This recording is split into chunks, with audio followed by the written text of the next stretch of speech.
Yeah, really sweet community. So is this, I know this is a very, very close-knit community. Hi. Is there anybody here for the first time tonight? Okay. Is anybody here ever heard the first Buddhist talk or Buddhist philosophy talk you've ever heard? Okay, right. Anyone else? Okay, was that a little bit? Yeah, okay, yeah. It's a little bit, okay. All right, that gives me some context. I'm Kimberley, nice to see you.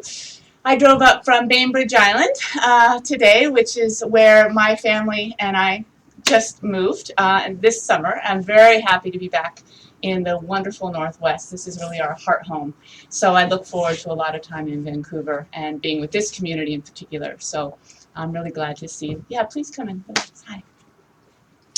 So tonight, the subject of this gathering is learning to fly. And I'm going to encourage you to buckle your seatbelt because we're going to go through some 2 centuries of Buddhist wisdom philosophy, okay, as we go through how we learn to bring spirituality into our daily life. Our learning objective for tonight is really to talk about 4 practices that really reach back through the centuries to these great, great yogis and really examine what they have to teach us about how we can, you know, wake up in our lives and also grow up. And you'll hear me say that a lot. Our mission in our life, if we have one, is to wake up to who we really are, our ultimate nature. And this is our spiritual pursuit. If you're interested in spiritual things, in spiritual evolution, the great traditions, Buddhism, Hinduism, even esoteric Christianity, and other great traditions, they really teach us one thing, that our nature is God. Our nature is spirit. Our nature is the divine. You use whatever word is appropriate for you, okay? And that the divine, that spirit, that God is inseparable from the world. So we've got the divine and then we've got the world, okay? And the 2 of those are not 2. And this is this mystical truth that we find in the traditions and we also find in our own experience, okay? So let's begin with a little meditation. So just close your eyes wherever you are. And don't be type A, don't get uptight, you know, just relax. It's important to have a straight spine. So very gently draw the top of your head towards the ceiling.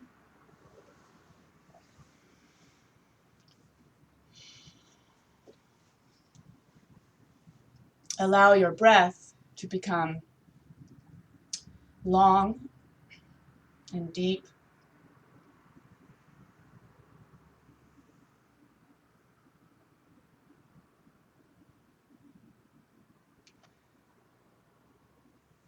Tuck your belly button back towards the back of your spine, just gently.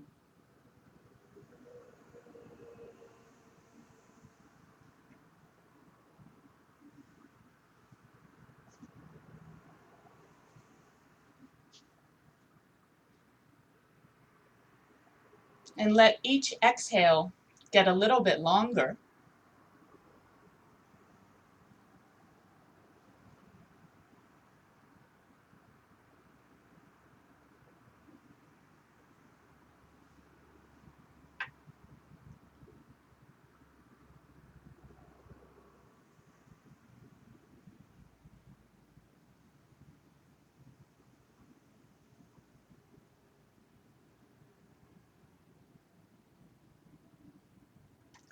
Now consider yourself, what you call me. Who is that?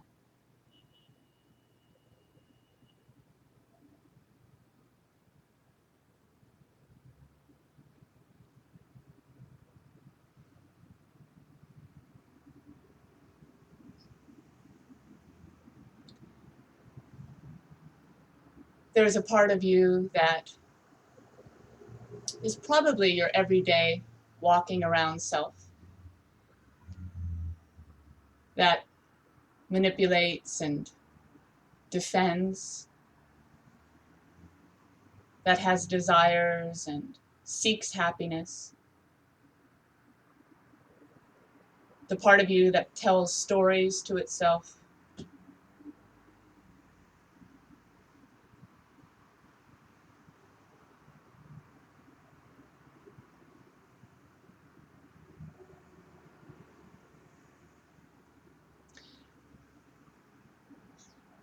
And then there's a second part of you that is all-knowing, connected to intuition, the part of you that whispers guidance when you most need it.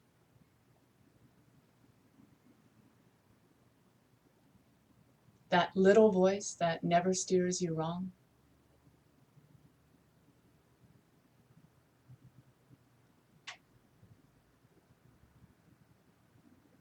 I am talking to that part of you now.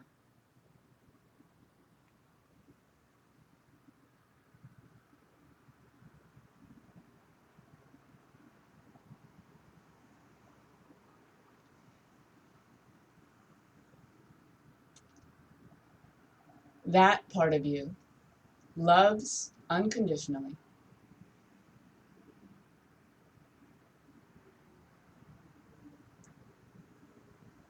knows all will always be well,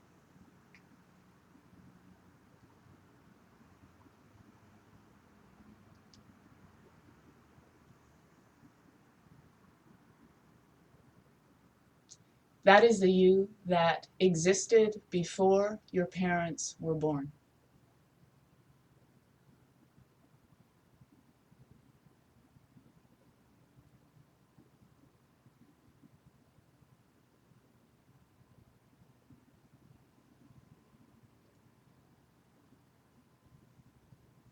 You are timeless,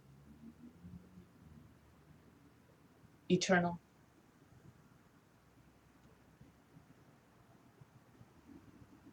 pure knowing,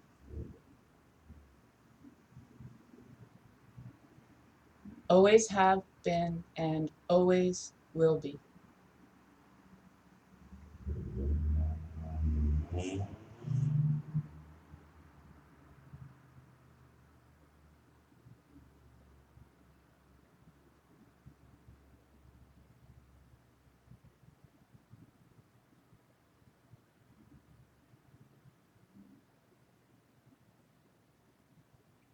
That part of you can rise up out of your body and look down at yourself seated here. Look down at the others in the room and feel a connection to them all.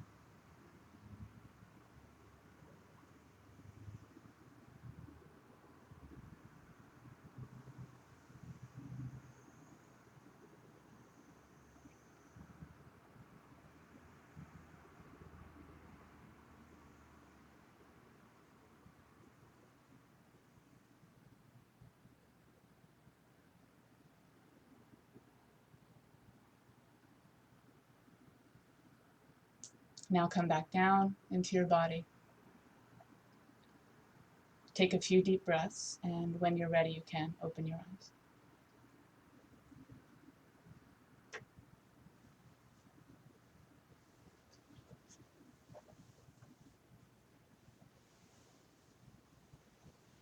Okay.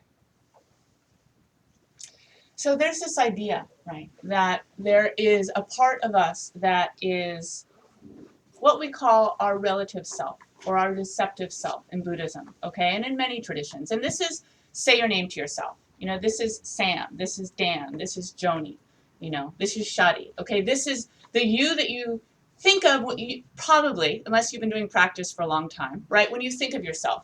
And there's nothing wrong with that, but it's the part that negotiates and manipulates and tries to be happy and loves and cares. It's not all bad, right, but goes through life and relationships work, and then they don't work.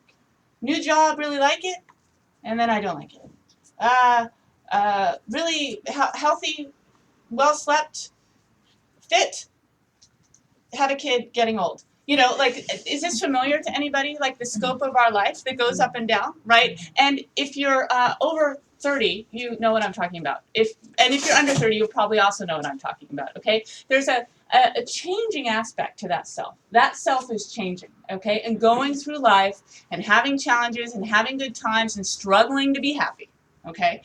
Again, nothing wrong with that. That's just the nature of reality of that aspect of you. But there's a second part of you that's equally a part of you that I first talked about, and that's your ultimate nature, okay? And this is the part of you that is unchanging. It is always has been, always will be, okay? We call this in Buddhism your Dharmakaya, okay? Your emptiness body, your ultimate nature. So you've got your relative nature and you've got your ultimate nature, and these two cannot be separated, okay? And this is a main theme of what I bring to teach today, because what I teach is a non-dual school. Okay, non-duality means that spirit and God and divine can be found in the world. They are not separate. Can you find God in this pen? You know, can you find God in the trash heap? Can you find God even in the Republican Party? I'm an American. We just had an election. Yay. Right? I mean, can you find God even in your ex-boyfriend, your ex-girlfriend? Okay? In the hard times, in sickness, right? In challenges. Can you find spirit there? Can you find the divine there? Yes, you can. Okay? So the path to find this, the steps one takes, in all the traditions, usually is a two-step, and it goes like this. You disidentify with form, we'll call it form, with the world. You disidentify with the world, and that might look like you run away to a Buddhist retreat center and you lock yourself away in a cabin and you do retreat. Okay, and I've done lots of retreat. I've done 3 years worth of solitary retreat, if you add up all of the months I've done retreat. Like, I'm a big believer in retreat, okay? And that's one way. That's one way, is you can run away from form. You reject form. You say, okay, I'm going to give up these things that I think are going to make me happy, that I figured out by now aren't going to make me happy. Like, I got the promotion, I have a lot of money, I have the boyfriend, I have the girlfriend, and I'm still not happy. What's going on? There must be something else going on, right? And you decide to give them up, you know? And so you disidentify with your attachments, which another word for attachments, it's an overused word, is addictions. Right? Okay, I'm not going to be addicted to this. I'm not going to think that the shopping is going to make me happy, or the promotion, or the glass of wine, or the chocolate is going to make me happy. And you decide, okay, I'm going to seek my treasure someplace else, right? Jesus talked about seeking your treasure, right? I'm going to seek it someplace else. And you give this up, you disidentify, and you find the ultimate in that process. You find the divine. You have what we call a peak experience, or a meditative experience, or a mystical experience of Christ's love, whatever is meaningful for you, right? You have an experience of the divine through that process of giving up the things that keep us locked down in the world and locked down in the things that we think are going to make us happy and aren't. And believe me, anyone who knows me knows I like wine. I like chocolate. I love to shop. You know, I mean, again, nothing wrong with those things. What's wrong with them? I think they're going to make me happy, and they don't. They just don't. Okay? Disidentify, find ultimate reality, and then what do? Do you just float around in ultimate reality? Like, this is a non-dual school, am I just going to go and stay in my retreat cabin and stay there and stare at my navel for the rest of my life? I mean, is that going to work? No. What actually happens when you have these realizations of divinity, when you have these experiences of God, of spirit, is you are called, you are driven to go spread the word. You know, to go out into the world in whatever way is appropriate for you and re-embrace form, re-embrace the world, ground that ultimate realization in the world, because you see they are not separate. They are not separate, okay? And that's a non-dual school, all right? That's the practice. Get Satori. What's Satori? Realization. Zen word for realization, okay? Get Satori, then come back down and go serve the world. And each one of you has a way of serving the world that is totally unique to you. It's not going to look like everybody on the altar, probably. You don't have to wear robes. You don't have to be sitting up here. You are each completely unique in your own talents and your own gifts. I mean, think about it. Is there anybody else in the world that is like you exactly? That's a miracle, really. I mean, that's really profound. If you realize that, is there anybody like you? Nobody. You might have a doppelganger. Don't we hear about doppelgangers? Like, you look like so-and-so, but of course they're totally different parents, right? There's nobody like you, and you have a particular calling and mission that you've got to figure out what it is. And don't you know that? Don't you know that you have something that you have to do, and you have a drive in you, and you know when you're doing it, you know when you're on track, and you know when you're off track, right? That's the path. is to find your own way, right? Your way. And it's a beautiful path, okay? So how do we do that? We have to get a realization so that we can actually go land in the world and be of service. Because until we've actually tasted spirit for ourselves, tasted ultimate reality, seen it for ourselves, it's just a story. You know, and it doesn't really function for us as reality, okay? So here's 4 practices that hopefully you can take away and you can do on your cushion and do in your life to get that experience of ultimate reality so that you can embody your own unique path in your way, okay? And we're going to start with Nagarjuna. Who's Nagarjuna? Who can tell me who Nagarjuna is? Anybody? Anybody? I know some of you are taking a lot of courses on Nagarjuna. Nagarjuna is this cat from the 4th century. Or is it, no, sorry, that's the next one. From the 2nd century, 150 AD. And Nagarjuna was the first proponent of the non-dual school. So this is an Indian yogi, okay? He lived about 150. And he is the founder of what we call the middle way school, okay? And if you study Buddhism, the middle way is a big deal, all right? It's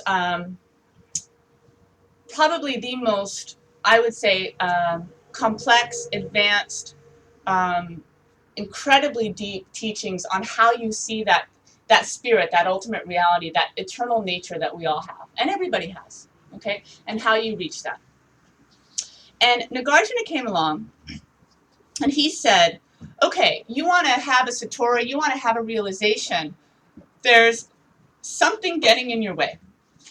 And he said, what's getting in your way, I'm paraphrasing, of course, is this believing that the qualities that we see in people, in the world, in ourselves, belong to the objects. Okay, and I'll talk about this more and give you an example as we get into it.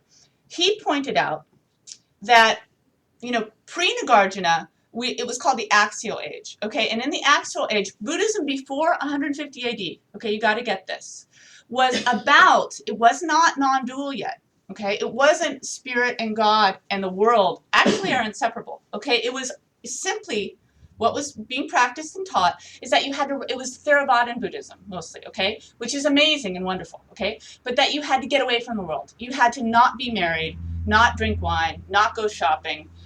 You had to run and do the cave, and that was the way to do it. And it's a very important, valid way, right? I'm not saying it's not, but that was it. That was the story, right? So you got ordained, and that was the path, and it was all about getting away from sin, getting away from suffering by rejecting it. Okay, I have to get away from that. Okay, and Nagarjuna came along and said, no, no. In fact, where is sin? Sin is an idea in your mind. There's nothing that is inherently sinful. There is nothing that is inherently suffering. Okay, you can find the divine spirit, emptiness, ultimate reality in all things. Okay, he pointed out his terminology. He said that if you run away from suffering, yeah, that can work, but it's like spending your life in deep dreamless sleep or spending your life kind of buzzed out, right? And that it, in fact, was not the fastest way to get there, okay? And he pointed out that dualistic state of saying that suffering and sin was separate, you know, that the world was inherently a bad place, okay? And he pointed that out. And he said that our problem, as I mentioned, is thinking that, you know, his terminology was name and term, that what we see and how we see it, we think exists truly. Okay, so I'll give you an example. And this is the sort of thing you'll get a glimmer of and understand some of, but you have to study a lot, okay? So everybody, think of somebody in your life that really bothers you, someone not in this room, okay? All right. I'm gonna do it too. Like I spent an hour kind of having a conversation with somebody who's been bothering me lately today, right? Having an hour conversation. Okay. So I'm thinking of this person. You got one? Mm-hmm. You have to have one. Everybody have them? Mm-hmm. Okay, now just close your eyes for a minute. You don't have to assume the position, just relax. Just close your eyes. And what is it about them that really just bugs you? Just go there. Don't try and be a good Buddhist or something, okay? Just what is it that you find really bothersome about them?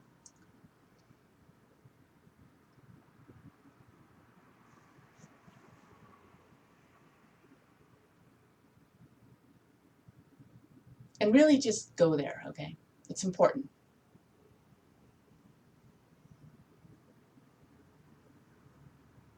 Okay, just say it out loud. Like, what is it about them that you really don't like? Just say it. Everyone's always so quiet at the Three Jewels. Their opinions. Their opinions. Yeah, okay. What about their opinions?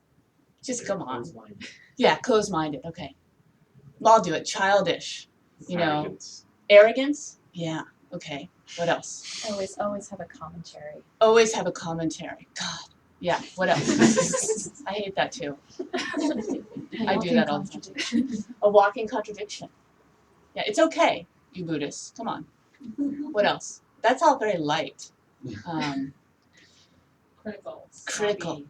Yeah, sloppy? Snappy. Snappy. Dishonest. Dishonest, thank you. Yeah, okay, all right.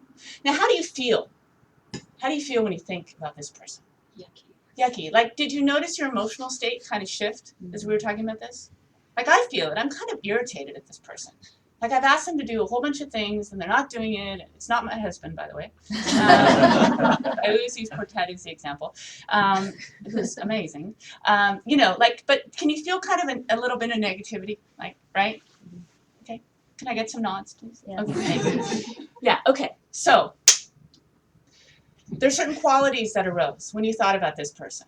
Critical, arrogant, depressed in my case, you know.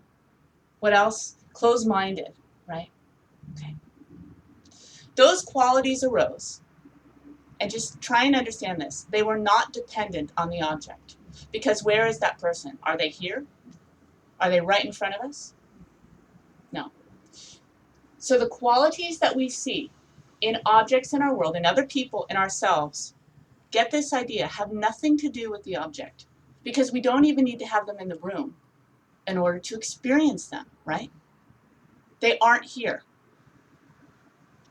We don't need to have them in the room. And this is a big, big idea.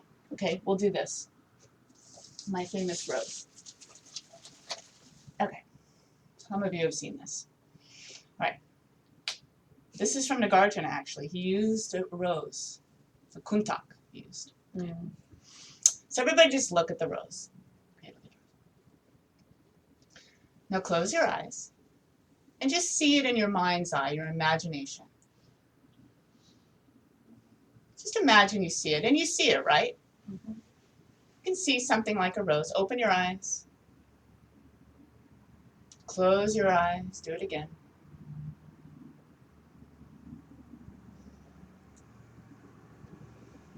Now open your eyes and just see it right here. Just hanging in space. You see it, right? See this? Flashing in and out, right? Depending on your visual ability. The artists are like, can see every detail, right? Okay. Where'd the rose go? Do you need the rose right here in order to see the rose in your mind? You actually don't, okay? Now, Nagarjuna came along and he said, everything exists like that. When you are looking at an object, you are never seeing the object. All you're seeing is the idea of the object. Okay, that's what you're seeing. You are looking at a quality that is arising in your mind. He called it a name and a term. And you never actually see the object that you think you're seeing. Okay. Now, what's the proof of this? You know, the person I thought of who irritates me because they seem depressed all the time, right? And why can't they just see optimism, right?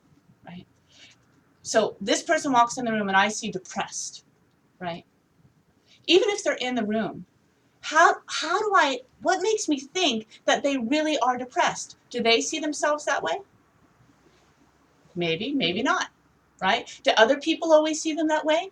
Maybe, maybe not. But I think that depression belongs inherently to that person, right? And so what do? I react against this. I push it away. Or if it's a positive quality, I grab it and I try and hold on to it because I think that the qualities I'm seeing are actually coming from the person, okay? And what they actually are doing is arising in our own consciousness, okay, in our mind. And we'll get more into that in a minute, okay? So this is a practice of Nagarjuna, is begin to see the nature of your mind as it exists, and your mind exists like a mirror. Okay, a mirror is the best analogy for this. What we see in our world are reflections in the mirror of our mind. All right. Now, if you look in a mirror, say you look in the mirror and you see your face, is your face actually in the mirror? I mean, is it like somehow carved in the mirror? No, right. No, it's not. What are you seeing? A reflection in the nature of the mirror. Your mind is the same way. There are no qualities that are carved into your mind, right? What you perceive in the world are reflections in the mirror of your mind. Okay, so hold that idea for a second. Now let me give you a meditation that Nagarjuna is a modification of Nagarjuna's that he gave to try and get us to this practice of resting in the mirror nature of our mind. Because the more we can rest in a state of awareness, of sheer awareness, he called it the absence of qualities and the absence of opposites. He believed that every quality arises in us, in our mind, and it depends on its opposite. That something cannot exist without its opposite. And it's actually true. Can courage exist without fear? How could you be courageous if you didn't have fear? Right? Can love actually exist without its opposite, which I actually believe is also fear, not hate? Mhm. Not really, right? And love is sort of a special case, but so consider that. So let's do a meditation. Close your eyes.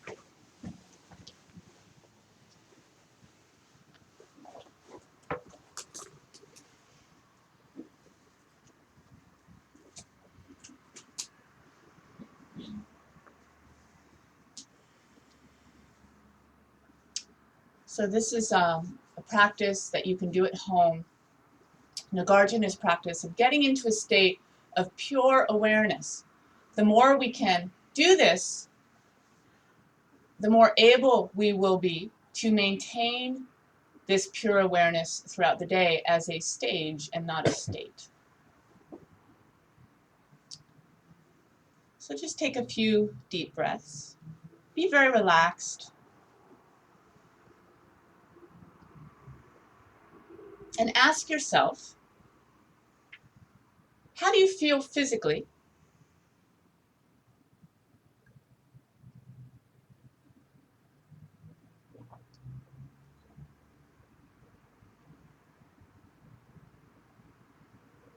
How do you feel emotionally?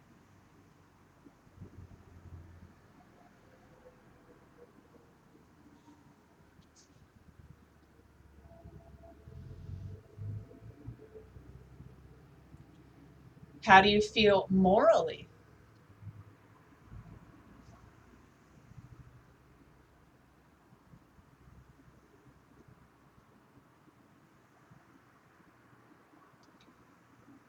How do you feel mentally?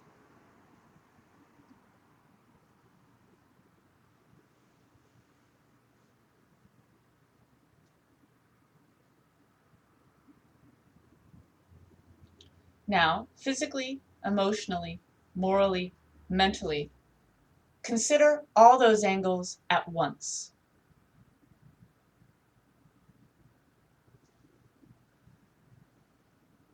And as soon as you hear that question, there is a silence, a quiet in your mind. There's no immediate answer that comes up because you have an awareness for a moment that is not conceptualizing or feeling, it's just pure awareness.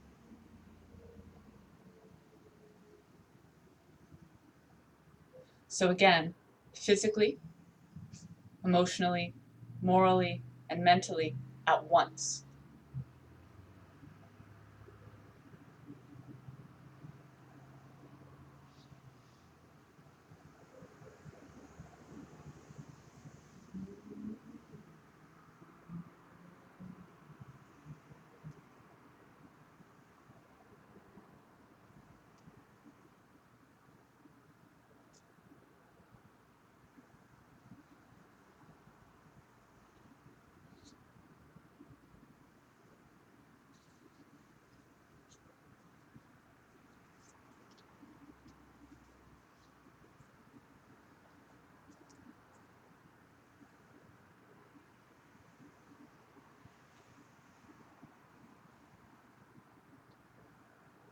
Okay.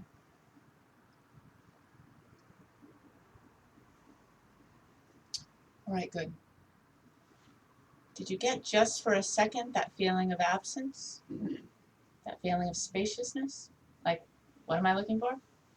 You're on track, okay? The more you can habituate your mind to that spaciousness, that habit will be increasingly ingrained. And you will slowly, with time and practice, begin to question and see that how you are experiencing your mind and your world throughout the day is a reflection in the mirror. Okay? Doesn't mean it's not real. Doesn't mean it's really happening and really there it is. It's just how it's happening is a lot different than the way we think it is. Okay? Why it is that I see a depressed person in my life. You know, is there really a depressed person? Yes. Okay? But why am I seeing that? Because I have a habit in my mind based on my past, based on my history, based on my karma, right? To experience that quality. Doesn't mean it's not real, doesn't mean they might see themselves that way, it doesn't matter. But I might see something very different if I had a different habit in my mind, okay? Which brings us to a second best practice that we need.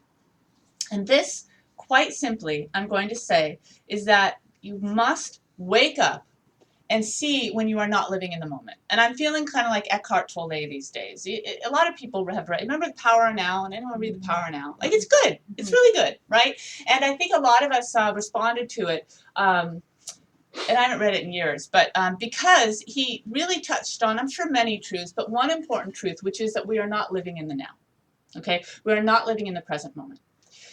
If we really want to achieve realization and then be able to bring it into our lives, we must make our karma conscious, okay? And this is for the Buddhists out there. Now, karma, what is karma? I'm going to start picking on you if you don't start answering those who know. What is karma? Movement of the mind. Okay, it's called movement of the mind. In Tibetan, it's lei, okay? And lei means action, okay? It means action. So karma is just think of it as all of your experiences. It's your mind moving. Like, that is a great definition of it, because it's everything that you experience throughout the day is your karma. Now, when we say karma, like if you just watch TV and sort of have an everyday understanding of karma, what is it you think it is, right? What is karma? It's something about I did in the past, right? Oh, that's my karma, right? It's kind of like a boomerang. Like, you threw the boomerang and it comes back and hits you, and that's my karma. Karma is like that in terms of we experience what has been reflected in that mirror mind before. We experience it, okay? Now, karma in the great Buddhist texts is considered Shinto Kokyo. What's Shinto Kokyo? Deeply hidden. It's onomatopoeia. Shinto Kokyo. It's deeply hidden reality. Karma, according to the Buddhist philosophy, is impossible to see. Like, I have no idea why I see a depressed person in my life. I have no idea why I have, like, the best husband in the world and the best kid in the world. I don't know. Because my karma is, like, hidden, right? It's hidden from me. I don't know why I was born in California and I was an English major and I became a philosophy teacher, right? Like, I don't know, okay? And that is one of the definitions of ignorance, is that we have no idea why we think the way we do, who we are, how we got here, none of that. It's deeply hidden, okay? However, how does a Buddha see karma? How does an enlightened being see karma? Is it deeply hidden to them? No. No, it's obvious reality. They see it as plain as the pen in front of your face. And we have to make our karma obvious reality and not wait until one day when we think we're enlightened, okay? So how do we do that? In psychological terms, we have to know our history. Buddhist terminology is karma. Psychological terminology is your patterns, your childhood. Forget past lives. You don't need to buy into past lives. Just look at your childhood. You can figure everything out from there. Okay, really, you must deeply understand what your mind has been exposed to since you were very, very young, and not throw psychology out as unnecessary if you're a spiritual being. It is extremely necessary in order to grow up. Okay, to know, why I have a habit of being so controlling. If I can trace it back and understand why, then whether I call it my psychological history, whether I call it my karma, it's the same thing. But the point is that it's no longer hidden to me. Okay? Now, how does that help me? If I understand my karma for being a control freak, right? How does that help me in day-to-day life? How does that help me? See it when it happens. You see it when it happens. It's no longer hidden reality, and it's no longer, in psychological terms, unconscious, because we spend our lives not in the now. We spend our lives reacting to people, ourselves, the way we see ourselves, the way we see other people, based on our karma or our history or our psychology from the past, and not right now. 90%, 95% of the time, when I'm mad at my husband, I'm not actually mad at my husband, I'm mad at my father. Okay? And I could just use this excuse of, oh, it's my karma and I don't understand why I'm mad, and so I'm not, bullshit. I'm sorry. We have modern information now to look at our lives and say, you know what?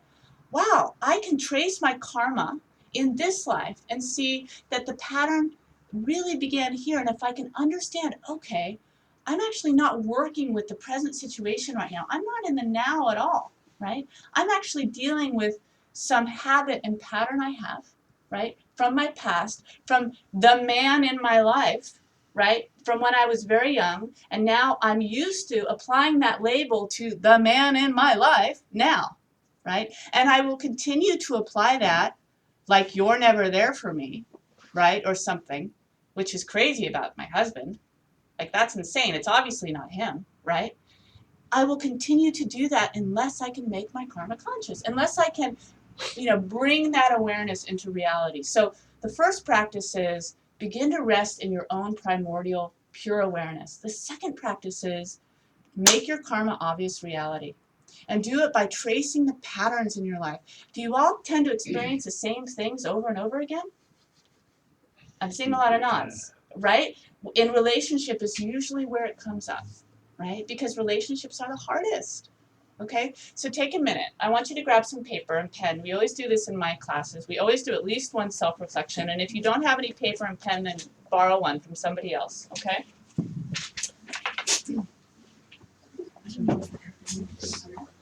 You can share. Lots of pens over there. Whoop.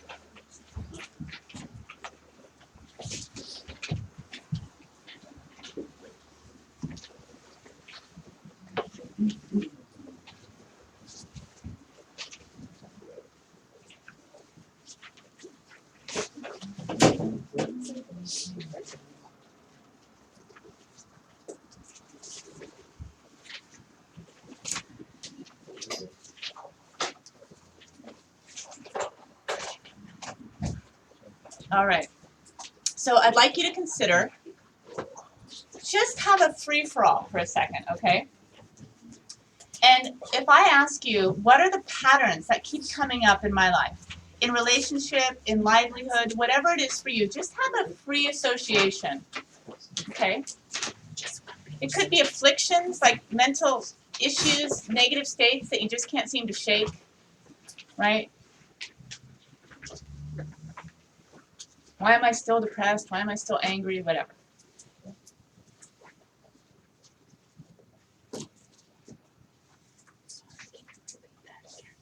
Sure. I just want you to do a free association of what patterns do you see in your life. Maybe it's in relationships, the things that you just can't seem to shake. You're like, why do I have this karma? I've done purification on it for 5 years and it's still here. Like, okay, those sorts of things. I'm still broke after yada, yada, yada. I'm still pissed at my father, pissed at my mother after yada, yada, yada. I still struggle with issues of abandonment, whatever it is.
Now just pick one, maybe circle one particular strong pattern,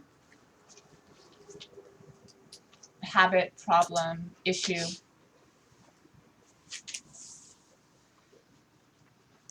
and do a little free association from there. Where did that begin in your life? If you think back to high school, to grade school, first grade, early childhood, what comes up? Maybe all of the above. When did you experience that in your history?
So if we're really going to progress on the spiritual path, which means wake up to that nature that we call ultimate, right?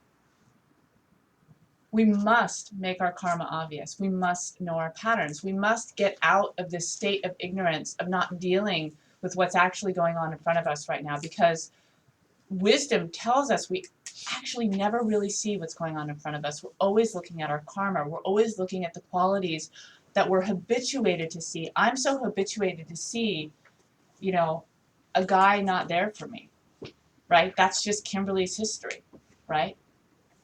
Like so many of us, right? Raised by a single mother, abandoned by the 70s father, off finding himself, right? And I'm so habituated to see that I'm naturally going to see that in the men in my life, right? Until that becomes conscious, until that becomes something that's like, wow, I'm not actually seeing Ted, my husband, right now. I'm seeing my father.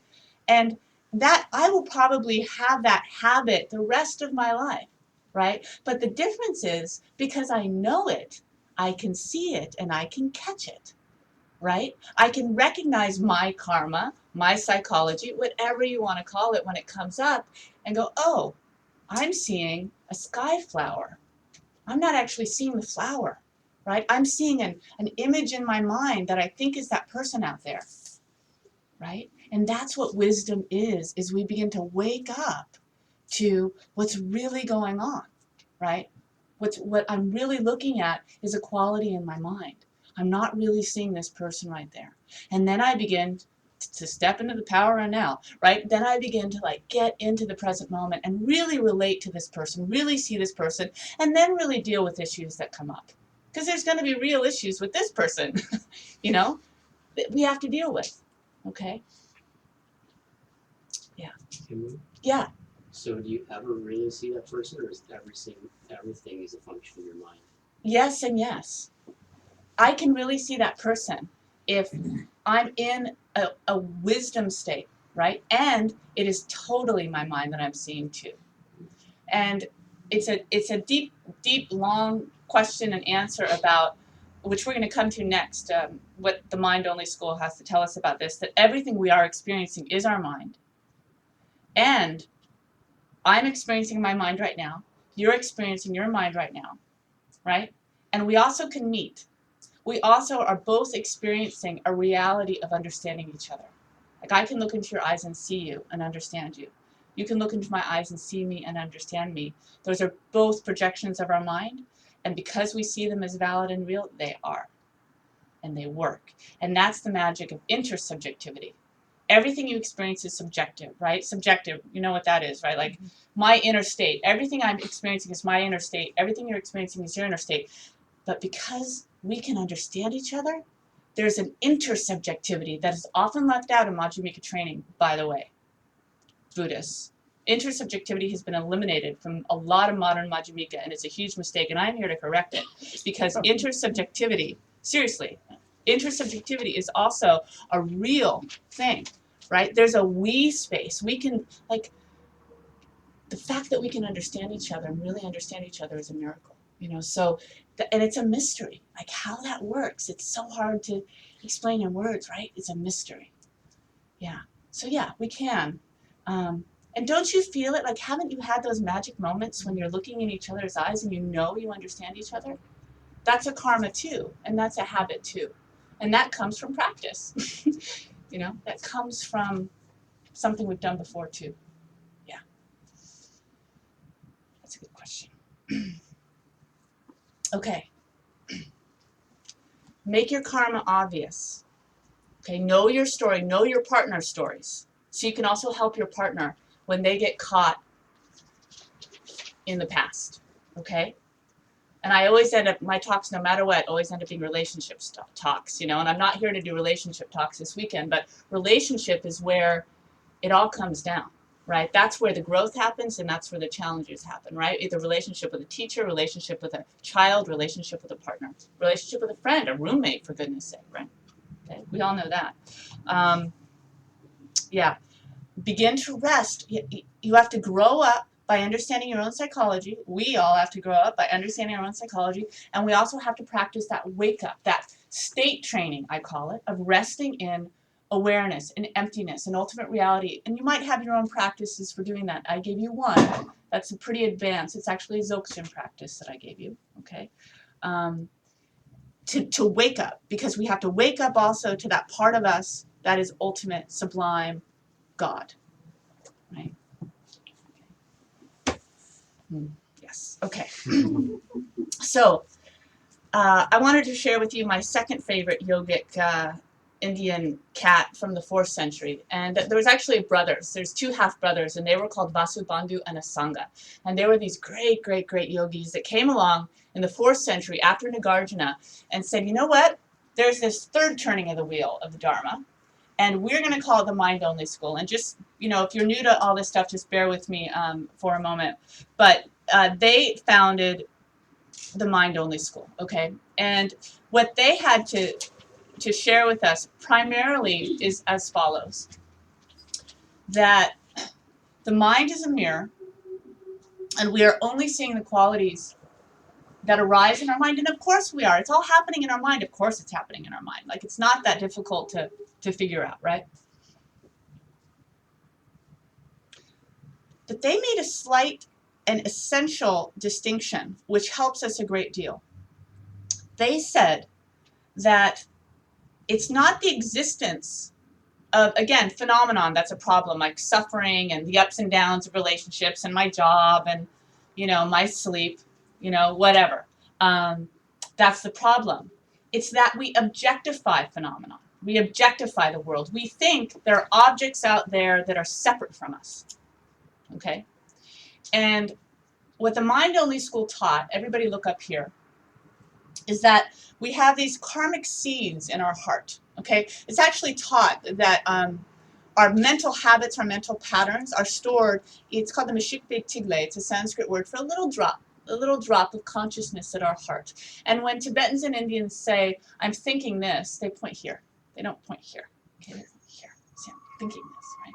And these little drops of memory, you can think of them like stills on a movie reel, okay? And the movie reel is our life. And right now we're all watching a movie called, A Talk. Kimberley came, she's giving a talk, and you're all watching your own movie, and there are these stills at your heart that are running so fast that they look, like your life, okay?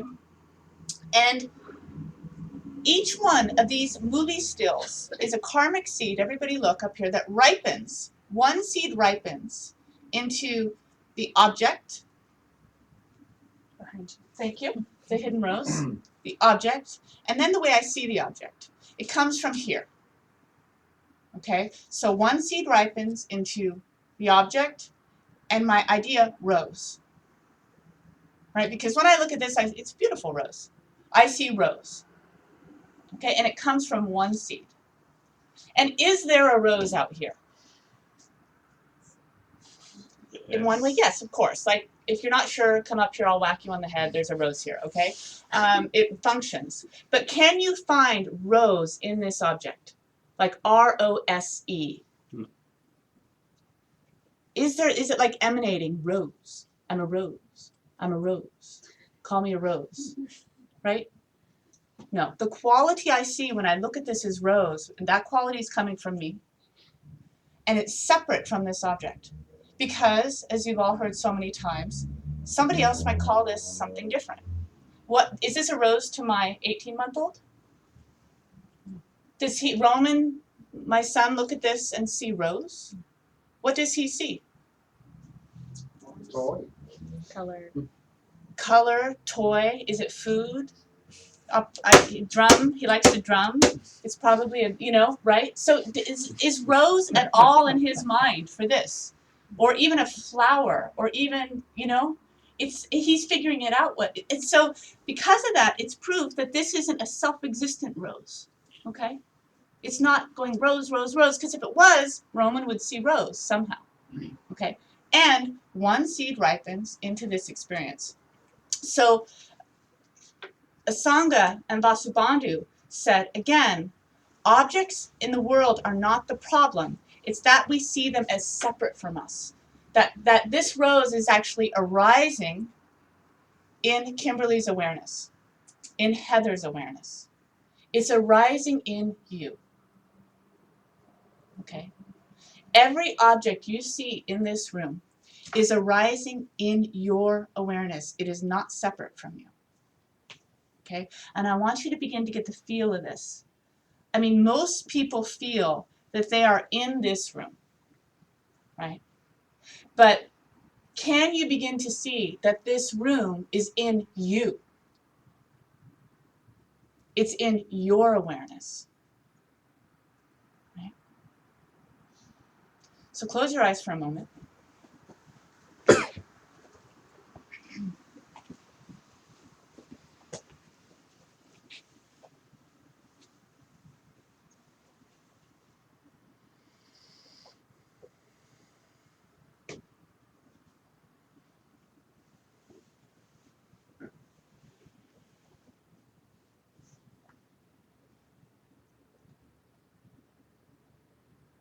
Just take a few minutes and relax into your breath.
Cars pass,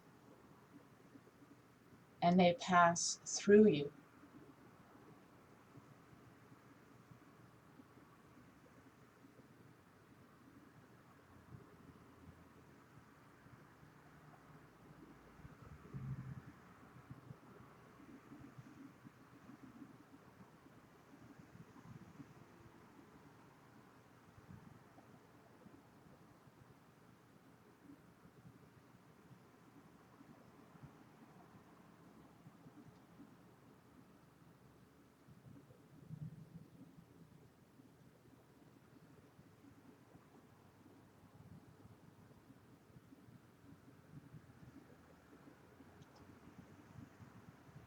See this room and the street.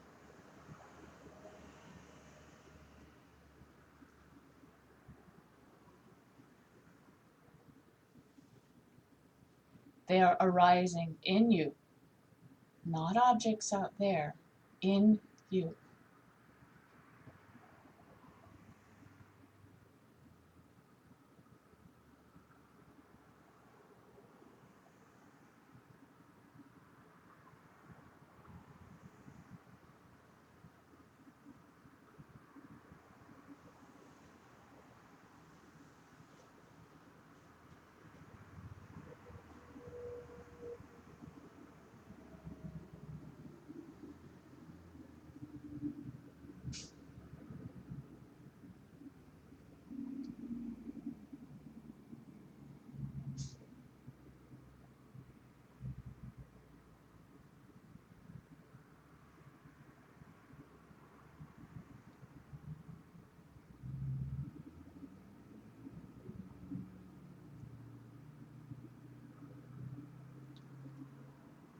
Now move up, out of your body to the ceiling. Look down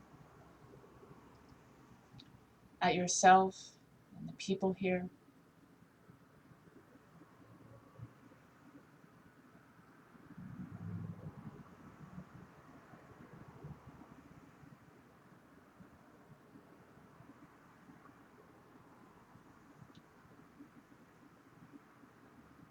Because it is in your awareness, it is in you, part of you.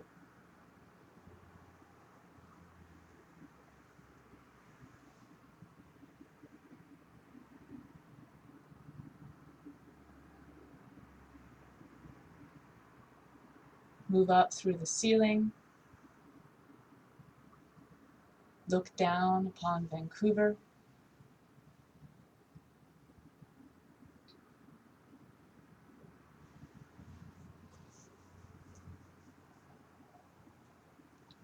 All of this, all of these beings feel a oneness with them.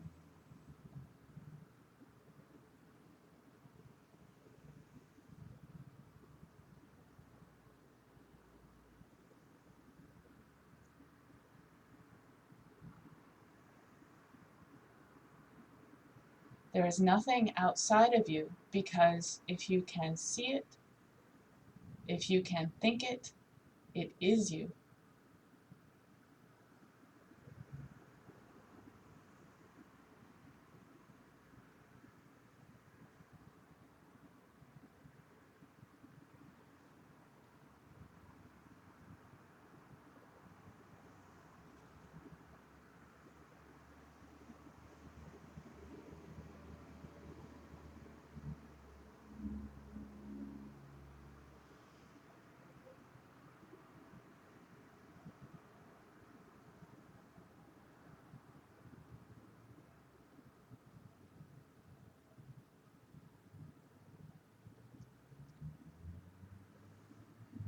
Rise up, keep going until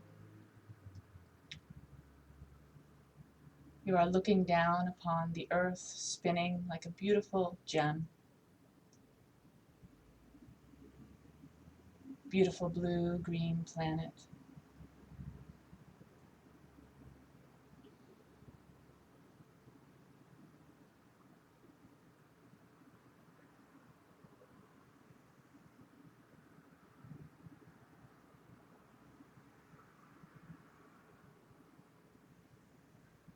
Feel all the beings that are moving on the planet.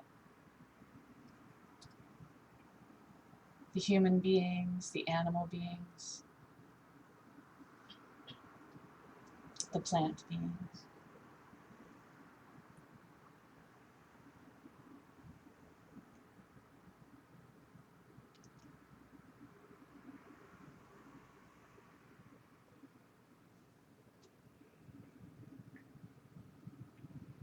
All arising in your ultimate nature, in you.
Now come back down. Feel yourself back down in your body.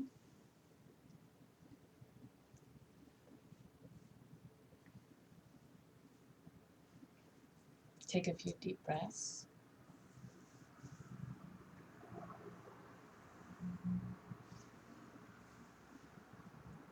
And open your eyes.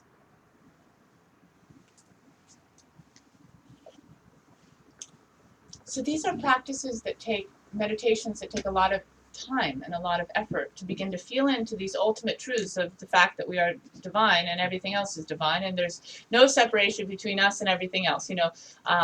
These are big deals. And if you can begin to just get a feeling, a sense of oneness. And have you ever experienced a sense of oneness? It's happened to a lot of us. Maybe we were out in nature and somehow the light was right and something happened and you felt this connection to all life and all things, right?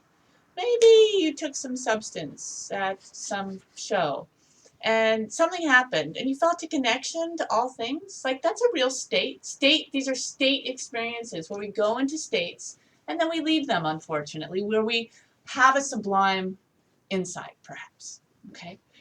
That connection and that oneness is this, what we say, in Buddhist philosophy, is realizing the fact that there are no objects separate from us, that everything that is arising like this, right? Is arising from one seed, and we are experiencing it.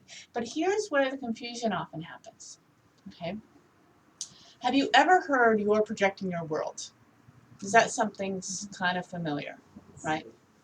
Little bit. Like, you find it everywhere. You hear it in every Buddhist class you go to. You hear it in most postmodern spiritual scenes, okay? You're projecting your world, okay? So I'm saying that the world is arising in you. Like, that's kind of a big deal. So does that mean that Kimberley has created the world? Is that what I'm saying? For you. For me? Okay. Yeah. You've created me. I've created my world, right? Right? That's right. Okay, what do you think? Like Kimberley somehow. I hope not. Okay, it's a big fallacy I am also here to pounce on. Okay, Kimberley is not projecting the world. Kimberley is projecting her world, yes. But what is Kimberley? That's my girl. Kimberley is also a projection. Kimberley is also a changing, shifting mental image and idea. What is Kimberley? Kimberley's a concept. Kimberley's an idea. I mean, Kimberley, if you really believe that your personality and your ego is projecting your world, it is a slippery slope down into narcissism. And you start practicing Tantra with that worldview, you are screwed. Okay? It is not safe to practice advanced esoteric teachings thinking that your personality is creating the entire universe. Big problem. Okay? My personality is also a projection. Okay? We're in trouble if Kimberly's creating the world. Really. I mean, I'll try and do a good job, but, no. Kimberly is also a projection. Kimberly, you got to get this. Kimberly is also a shifting, changing idea in my mind. So, what am I saying? It's this very mystical idea. And it's not often shared in public teachings, but it's this ultimate understanding that there is one consciousness that isn't Kimberly, okay? But one Dharmakaya in Buddhist terminology, one Godhead, Master Eckhart, Christian theology, okay? One Christ consciousness shining through all of our eyes, okay? That's how a Buddha is omniscient, all right? There's one ultimate reality shining through all of our eyes. One God, one spirit, our ultimate nature that we all share. The Dharmakaya, we all share, right? Our own emptiness, we all share. And emptiness in mind-only school and in Tantra is not a mere lack of something. You can't have a mere lack without something positive. You can't have a negative without something positive, and that positive is your mind, okay? It's this ultimate mind that is where we all meet. It's like that beautiful ocean analogy, right? Ultimate reality, ultimate nature, ultimate consciousness is the ocean, and we're all these beautiful, unique waves on the ocean, right? So we have two parts of our nature, right? We have our changing personality. Kimberly, born in California, grew up in San Francisco, went to college, became a professional, went corporate, went hippie Buddhist, went hardcore on the spiritual path, came back to a corporate life. Like, I've got my history and my story, right? And that's my karma, that's my patterns, that's my relative nature. And I also have an ultimate nature, which is exactly the same as each one of yours. And where our relative natures are totally different and totally unique, our relative natures are not what's projecting our world. There's an ultimate story there. There's something a lot more profound than that, okay? And your ultimate nature is what you share with everybody else. And so what, Vasubandhu and Asanga really taught us is that the actual structure of the universe is one consciousness, ultimate consciousness, shining through all of our eyes, hearing with all of our ears, tasting with our tongues, smelling with our noses. There's an ultimate nature. And that's how in Buddhist psychology, a Buddha, that's how omniscience, you ever wonder how omniscience happens? Mm-hmm. Right? That's how it happens.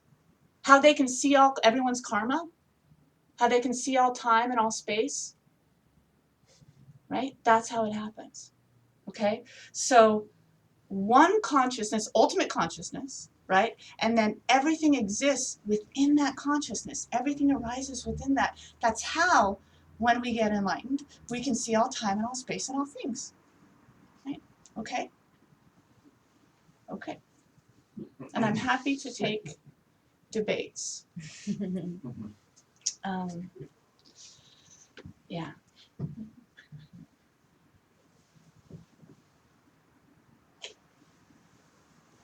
Okay. So our first practice was get a habit of triggering a state where you're resting in the mirror nature of your mind. And the one I gave you actually works really well. How am I feeling physically? How am I feeling mentally? How am I feeling emotionally? How am I feeling morally is really good, right? Because that, a moral check-in is often, like, we don't want to talk about morality, but usually what's bothering us through the day is kind of moral slips we do through the day. So it's good to check in and then try and look at them all at once. And you will begin to rest in absence, okay? Second, get to know your history. Get to know your own karma. Make it obvious reality. Don't just accept it's going to be hidden reality until you get enlightened. Get to know your story so that you can begin to work out of ignorance that we are, trapped in through most of our day, where we're just looking at these sky flowers, these qualities, these habits of seeing that I'm just habituated to, and I'm not really seeing what's going on. Try and tear down those shadows and get to what's really happening right here, right now. Right? Let me really connect with this person and really feel where they're coming from and really be present to my mind and my awake mind right now. Okay? The third practice is begin to, I gave you a meditation, but feel into this idea that every object you see, including yourself, including other people, including roses and children and cars and,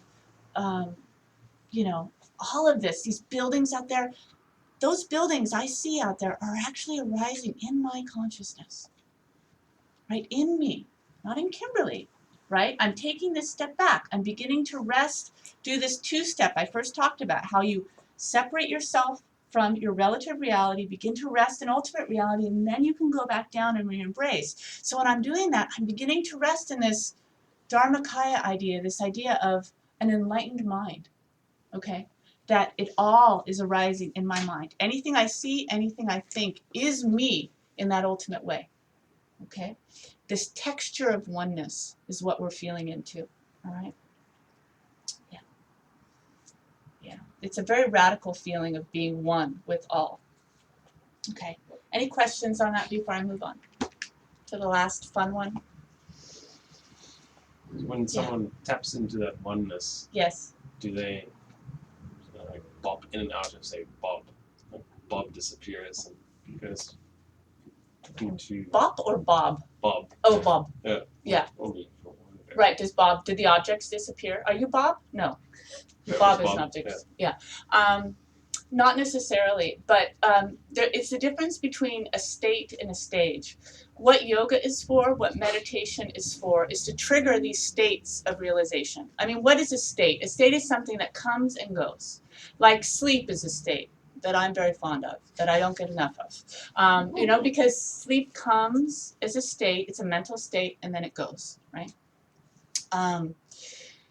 States of realization come and go, right? And there are states we trigger through yoga and through meditation where we have say, as you're asking, a feeling of oneness.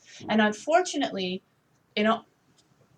on the path, those states pass. So I might have a feeling of oneness depending on what sort of, there are different levels of experiencing ultimate reality. It's not just one story for all people or all things, right? I mean, would be a self-existent thing, and that's ridiculous. So there are, sometimes Bob will disappear, sometimes not. When you actually go into a deep, profound satori or union experience, at the deepest levels, you're no longer in your body. Somebody might look at you, and if you're completely in a balanced meditative state, you might be able to maintain it. But usually what will happen is you will look like you're melting. I mean, you will leave your body, and you will probably won't be breathing. Someone could look at you and think you're dead.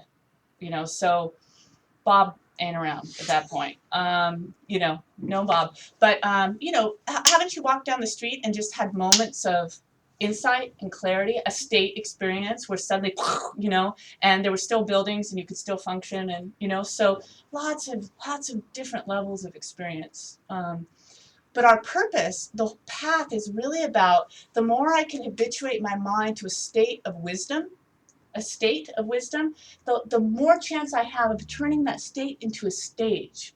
And a state is like a peak experience, kind of like, I don't know, drugs often induce, in some people, not always, a peak experience where you go up, right? I'm just using it because it's most common, and meditation is not as common for most of us.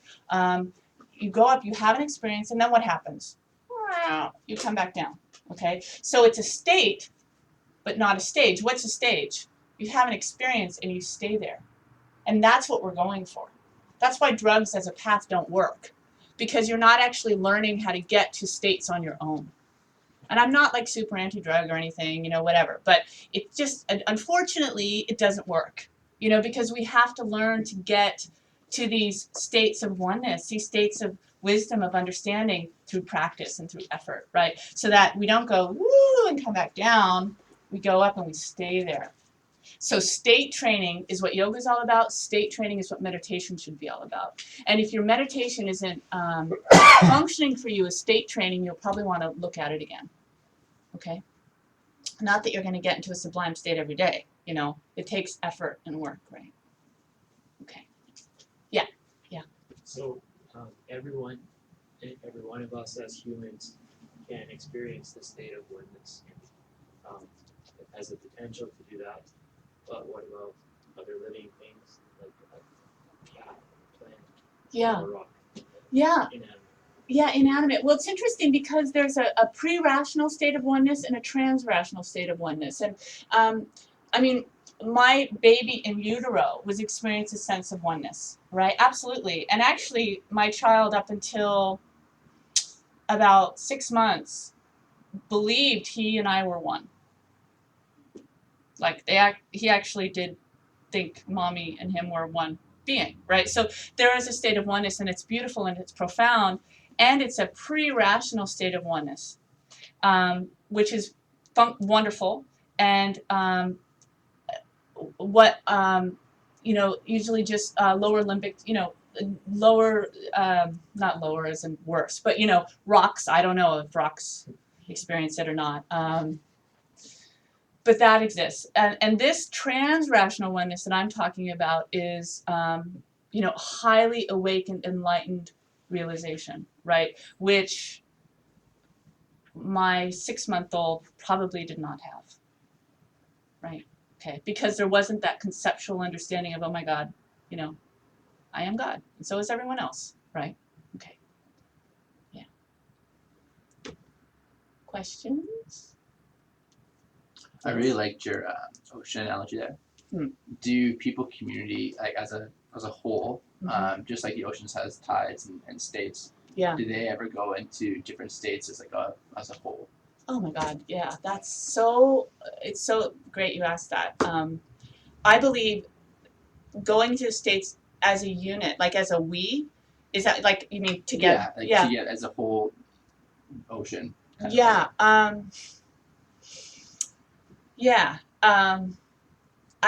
believe so, and I hope so. And I think there are.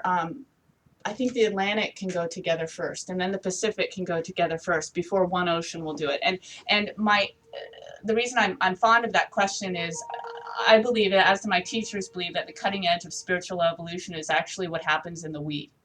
In the we space is the word I like to use. What actually happens when you connect with other people in that intersubjective reality that I got so passionate about a little while ago. Instead of just isolating myself and trying to find truth and doing it all by this little wave on my own, right? If I can actually melt into the ocean with some other waves, something profound can happen. And my teacher says that the next Buddha is the Sangha. And Sangha just means community. So the next enlightened mind will happen in community. Will happen with a bunch of waves getting together, right? And experiencing, through this connection and through this subtle state that can resonating with other people, you can actually go a lot farther. And there's a magic of, it gets to a question of why are there individual waves in the first place, and all of these deep questions of why we evolve. And if we're all sort of ultimately spirit and divine, and there's a part of us that always has been the Dharmakaya and always will be, always has been spirit and always will be, why on earth are we individual waves, And that's something that in the stories, the Buddha never answered when he was asked that question, or she was asked that question, as the case may be. And, different teachers have different ideas of why that is. Yeah. Did that answer it? It did. Okay, good. Yeah. Can you talk a little bit about how an aria can affect the community? Oh, yeah. Well, John, what's an aria for everybody? A person who has had one of those experiences you were mentioning, saw emptiness directly. Yeah. Had that sublime experience, like they saw for themselves. Oh my goodness, that ultimate reality that we're talking about. We really are all one. Wow, they were right about that. Wow, things really are a sky flower. Everything I'm seeing really is coming from my mind. Oh my goodness. Wow. Okay, so yeah, you see for yourself instead of it just being in books. And once you have that realization, you're called an Arya, A-R-Y-A. Okay.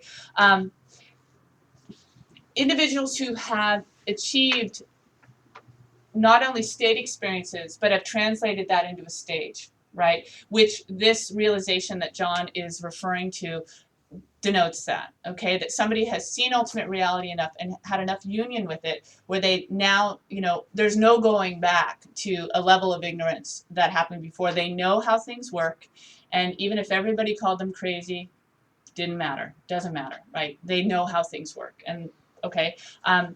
It's interesting, they can affect people in two ways. One is that they can point the way, right? And explain through words and through pointing out instructions and through concepts. Hey, do this meditation. Hey, now do this meditation. Hey, whack, it's just a projection. Through teaching, okay, is one way they can do it, and through concepts. The second way, and more powerful often way, is their subtle body, which is a big part of, we're not going to get into it this weekend, but a big part of my training and a big part of my teaching in our school, the Yoga Studies Institute, is the subtle body. And the subtle body is your energetic body or your pranic body.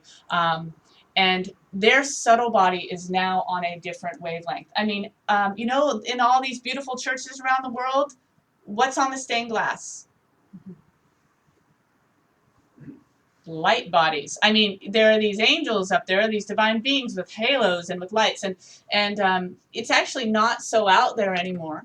That there's a lot of science is catching up on its ability to measure that we have more than just our physical body. We've got an energetic body and a subtle body, and that too evolves, and that too wakens up in us, and that too changes. And Aryas really, I believe, affect most powerfully with their subtle body, because they can transmit at an energetic level, and you feel that when you're in their presence. And isn't it true that we rub off on each other?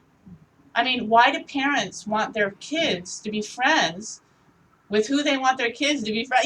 Like we actually affect each other. We rub off on each other. And the great Buddhist philosopher, wonderful being, Robert Thurman, okay? He named his daughter Uma, which means the central channel, after the subtle body, Uma Thurman, right?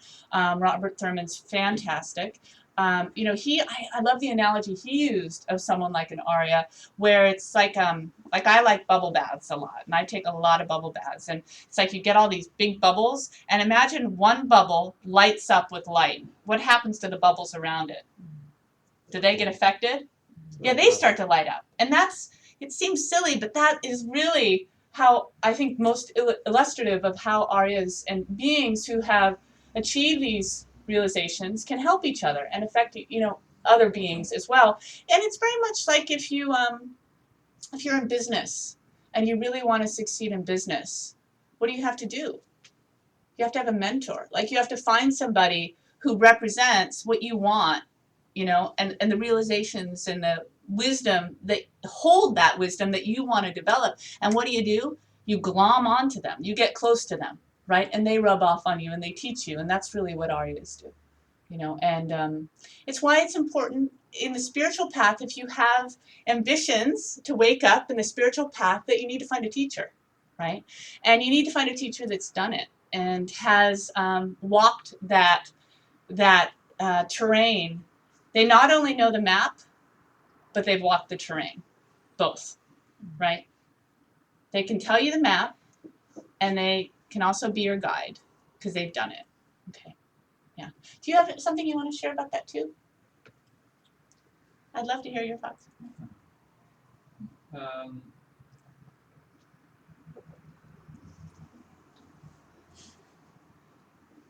Yeah, I feel like stepping into the role of teacher, Yeah. right? And then once you've had that experience, that's really all that you really want to do, and really that you can do, right? and that there's so much that happens that aren't the words, right? And I was interested in what you said on the radio about the Dharmakaya, or the Sangha being the next enlightened manifestation. And, you know, I was thinking about the Arya's role in that. And I just was, it's a nice image of someone starting it in the community. And that when, you know, an authentic teacher is teaching, and then there's this branch out from the heart to each heart, and I just wanted to hear you talk about that. Yeah. Yeah. Another, soapbox I have. I think that can't put three. I guess I'm fiery today. Is I believe you cannot have an Arya without being an Arya Bodhisattva. It's completely ridiculous. Completely ridiculous. You know, I mean, and that means once you've seen ultimate reality, you are driven. There's, like John said, there's nothing else you can do except serve the world. Like, your mission is to, you have no choice. Your mission is to go wake people up to who they already are, to who they really are already, right? It's just like, don't you see? You're already this way. Like, come on, like, it's all, you know, it's this drive. It's this moral imperative. It's this call. And again, we each will do it in our own way. You know, we will serve our communities in our own way. I happen to be a total religious geek. Like, I love spirituality. I love religion. I can talk about this stuff till the cows come home. Like, this is totally what I want to do with my life. But for you, it might be, you know, saving the environment, right? And it'll come from that same moral imperative, that same pull. You know, it might be opening up a cafe. You know, it might be arranging flowers. Like, it's not what you do, it's how you do it and why you do it, you know, and what you're pulled to do, and how we treat each other and how we interact with each other, you know, because it's not the words, you know, and any teacher knows this. It's are we really coming from a place of dharmic truth? You know, dharma, the word dharma means spiritual wisdom. It means truth. It comes from the Sanskrit root dur, right? My trainees in here, right? Dur. And what does it? It means tree. It's the root for tree and truth. Like, you stand on the truth. You stand on the word. And you're going to find your way to do that. Right? Okay, let's do one more. This is my favorite best practice for y'all. Because it's about love after all the heady stuff.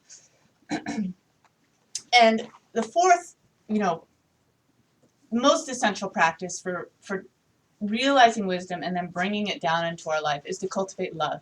You know, the Sanskrit word is bodhicitta. And bodhicitta, what does bodhicitta mean?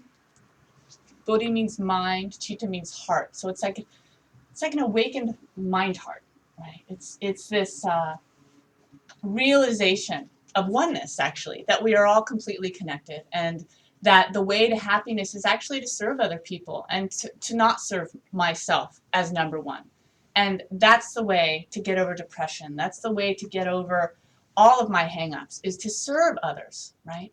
And bodhicitta is really the practice that really grounds us, especially if we're doing all these heady dissolutions and resting in primordial awareness, yada, yada, yada. Let's just ground it in love, okay? So let's do a short meditation. Close your eyes.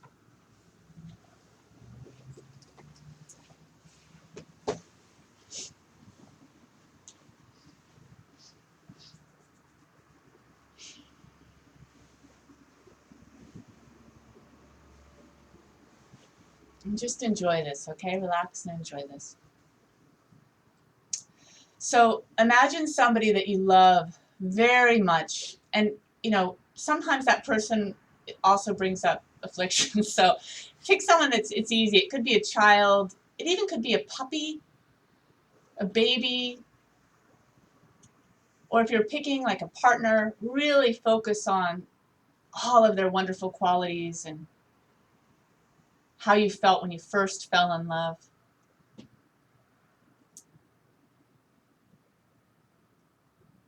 And just take a few moments and just really feel that love you have for that person.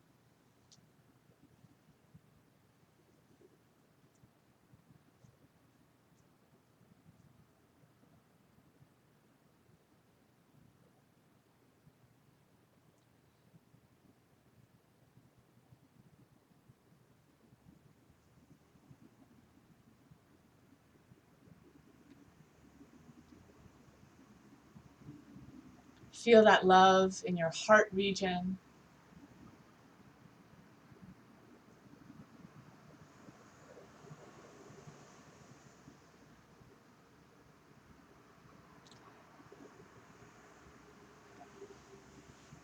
Now just drop the person, but keep feeling the love.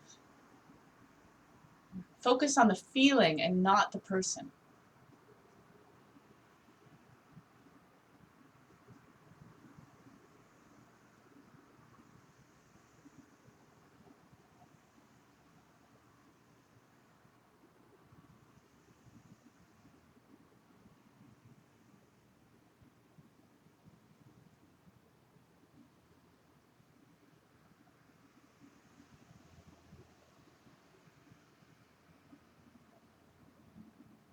Then take that feeling and expand it to everybody in this room.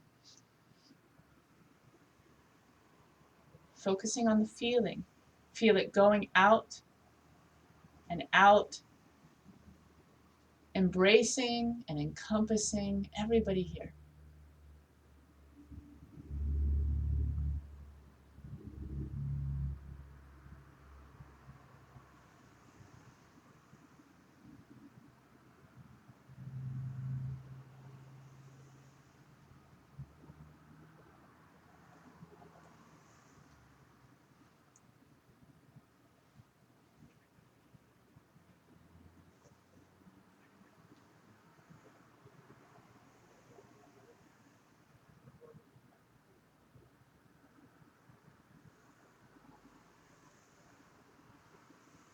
If you lose it, just go back to your loved one for a moment, refresh it.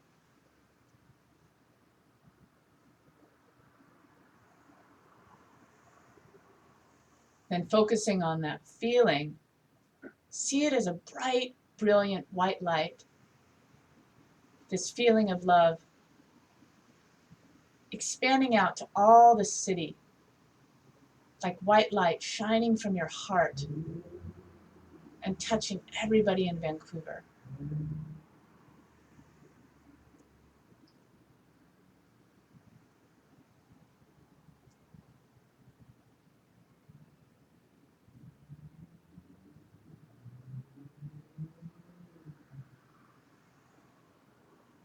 And then all of British Columbia.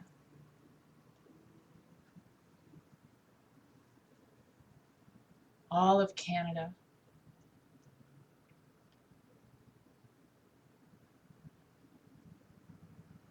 North America.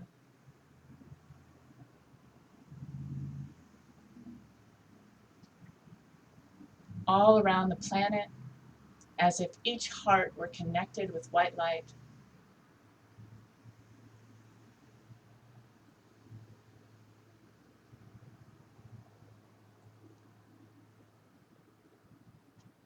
This feeling of love, even for the planet itself.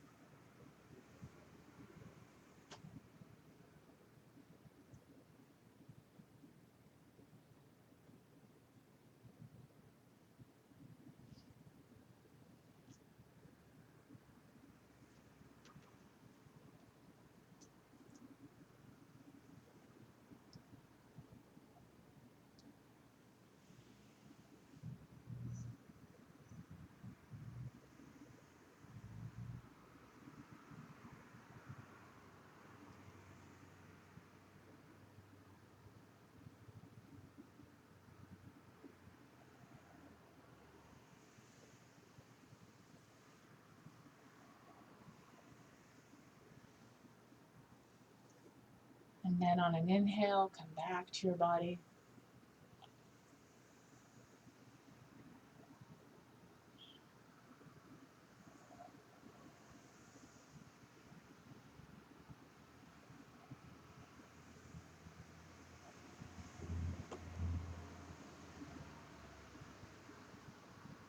can open your eyes. Okay.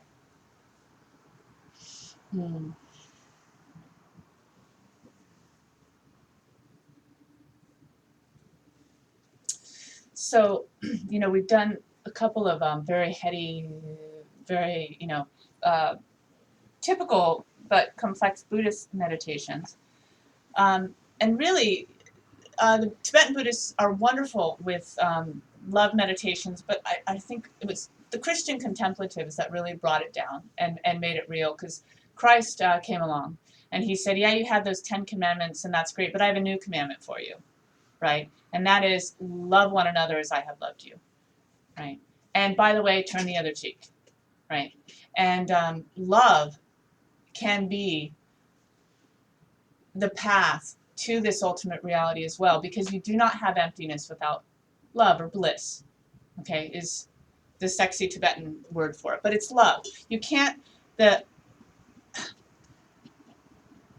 implication of wisdom, of these insights into ultimate reality, when you have them, it's what John and I were just talking about, always will be loving other people.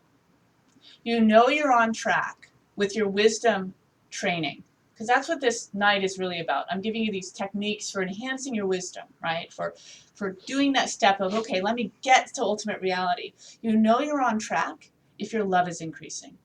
If your love is not increasing, it's not on track, okay? Because it's always an implication of emptiness. Oh my God, I've got to stop being angry at this person. It's actually me.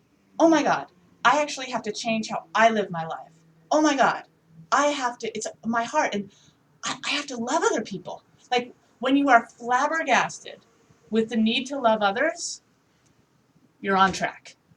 If that's not happening, if it's less connected to the world, if I'm more isolated, if I'm more separated, if I'm more arrogant, right? Because Kimberly's projecting her world, right? Off track, not working, okay? Love is the other side of wisdom always. They too are inseparable, okay? So love can also be a path, a result path to wisdom. Like, if all the emptiness, heady, primordial wisdom stuff isn't your cup of tea, if it's just, fine, do the love stuff and you'll get there, okay? Because it also is a cause, right? A karma, a cause for states, sublime states of realization, where you experience that oneness. But instead of through analysis, you experience it through love, right? Yeah. I sometimes get these comments from people, I have a hard time loving, I have a hard time feeling that. And that's understandable. In this culture, in this world, we're not really trained to feel those deep experiences of love, and often we have a lot of blockers to it. My old Tibetan teacher, Ken Rinpoche, used to say blockers, or obstacles. He'd say blockers. In his Tibetan, we have blockers. And we have a lot of blockers based on our psychology and our history. Another methodology, if feeling love is something that's challenging for you, there's a Christian method and there's a Buddhist method, and if you can't feel it, then let God do it for you, or let your guru do it for you if you're a Buddhist, okay? If you have a hard time experiencing that ultimate love, then imagine how your guru experiences it, and rest in that. Or if you have a hard time imagining that or feeling that love for white light connected to all beings, imagine how Christ feels it, if that works for you, or Yahweh, or the person you respect the most, right? And rest as them and feel as them, and that's another method for doing it, okay? So I offer that as well, for using love as your path. Okay, I'm at the end of my notes. Any other questions for me or comments? It's sharing. Heather, yeah. I just want to ask, I find the word love hard to connect to sometimes, just because it's so vague and so encompassing, and yet at the same time so overused. Yeah. So I've been thinking about compassion a lot. And can you use those things interchangeably as, you don't know how I understand compassion, right? Right. But can you comment on that, or can you elaborate on how we can get past this whole notion of just love being just so hard to really conceptualize. Yeah, it is hard to conceptualize. I mean, it's almost a sin to concept. It's hard to conceptualize it. Well, and you know this. You know, I'll just share it for the room. Classically, scripturally, because that's kind of my shtick. You know, and you know this. You could tell the room. But compassion is the desire to take pain away. Like when we feel compassion, it's like, wow, oh, I want to help you. I want to take it away, right? Like I want to, and it can be for people, it could be for the planet, it could be for animals, right? It's that feeling of, it's almost a sweetness, you know? It's you're not melting down in the pain where you're having a breakdown, but it's this feeling of, oh, I love you and I so want to help you, you know? The Dalai Lama always has that look on his face. He's considered an emanation of compassion, and he always has this look like, you're just, I know it's hard, and I'm in bliss, but I want to help you, you know. So that's compassion, you know. And then love is that you want to give people everything. It's like you just want to, oh, I want to give you all of me. I just want to give you everything you need, you know. And so those are different ways to kind of, in a conceptual, heady way, which isn't really what you're asking, begin to feel into both of those. And I mean, what do you say to that? Tell me, how do you think about love? What does love feel like? Yeah. I just kind of come to my own realize my own thinking about compassion is that it always assumes that there's something wrong. Mm-hmm. So in order for me to have compassion for everyone, I'm assuming there's something wrong or something. And there is. We're all suffering, but it puts me and it puts my mind in a negative space to start with. Mm-hmm. Whereas love puts me in a positive space to start with. Mm-hmm. Where I'm seeing that, you know, you're beautiful. Mm-hmm. What can I give you? Mm-hmm. Rather than you're not seeing the world right, or you're messed up, or you're mistaken. How can I help you? It's just starting from a different place. Yep. Yeah, I like that distinction too. Yeah. Anyone else? Love. What's helped me with love is I think in a world we really see love as a noun, something to be achieved, something to get. But love is actually a verb, right? It's through our actions that speaks love. Yes. So whatever our action is, I don't think of it as love, but if you're kind to someone and you think kind thoughts and you do kind things, isn't that just love? Yeah. That's nice. And then go with joy. That's I don't, nice. that's what helps me. Yeah, that's nice. Love. I was thinking that, like you were saying earlier, the Kimberley that could create the world. Mm-hmm. You know, I think where a lot of us can get hung up is like if there was some John that could create the world, if you know that idea of John can't really understand love, like, right? So it's if we're trying to conceptualize and decide what love is from that state of mind, it's actually impossible. It's actually impossible because that state of mind, there's just a selfish element to that. I mean, it's just a byproduct of that. So that's why it's so slippery. It's because that other mind you're talking about is just, it knows love like we breathe. So that's why it's hard to understand it. I think so too. Yeah. I like that. Nice. Anyone else? I think it's kind of funny. I find the concept of love, for me, it's almost a selfish thing. Very similar to what you were saying, and it's your actions, but it's how I want people to, it's kind of the golden rule, right? Yeah. How I want people to treat me, and that's how I want, like, that's just love. It's just whatever I want, in terms of being treated as a human being. My main things that I need as a person, that's what everyone needs, and that's kind of how I just for me, it's just a very simple way to think about it. It's a selfish way, but it's the way I can conceptualize it. Yeah, selfish and everybody else benefits too, right? Which is perfect. Yeah. Yeah, love. I believe love is the actual fabric of reality. You know, it is our evolution itself. It is, we were born out of love. I mean, the Big Bang happened out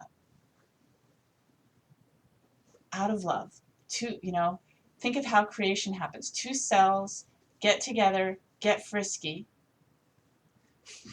love each other a lot, merge, still maintain their individuality, but create something new together out of love. I believe love, eros, eros, the word eros, love is actually the pull of creation, the pull of evolution. I believe it is the fabric of reality, of the ultimate reality, and we are driven by it. Yeah, I mean, love is the implication of all wisdom, right? Inseparable, and that's like the conceptual way to talk about it. And then how well Kimberley actually loves in her life, and the methodologies she has, and the rules that she lives by, is another story, right? How well I actually do that is another story. So cool. So this weekend, we're going to be gathering together to talk about something that is very necessary to talk about, especially if community and getting the waves together and working together is where evolution and enlightenment is really going to happen. And I'm doing a workshop here called Shadow and Spirit and Community. And if you've been in any community, whether it's a spiritual community or, think of any community you've ever been in. School is a community. Jobs, your work life is a community. There's always going to be issues in community, and somehow we think that the spiritual community is immune to that, right? When in fact, when we're doing our work spiritually, it is going to trigger deep, old Shinto Kyoku hidden karmas in the teacher and in the students that bring up huge, huge issues.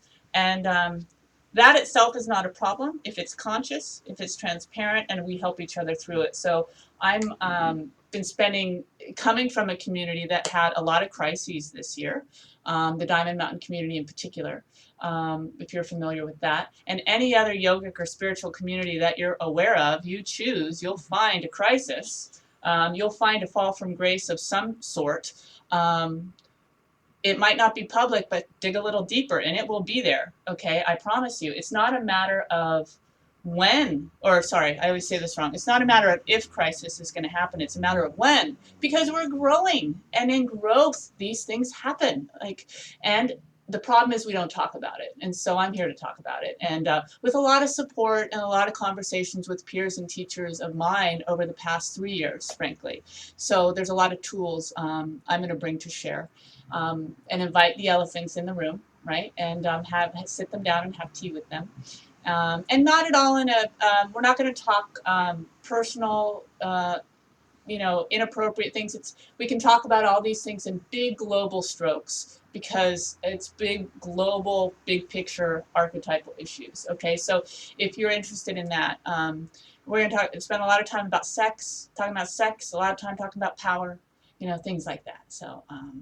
What time is that tomorrow? 12 to 5. 12 to 5, Saturday and Sunday. Mm-hmm. Yeah. There's 2 sessions. So the first session is from 12 to 2:30. Right. And then the second session is from 3 to 5.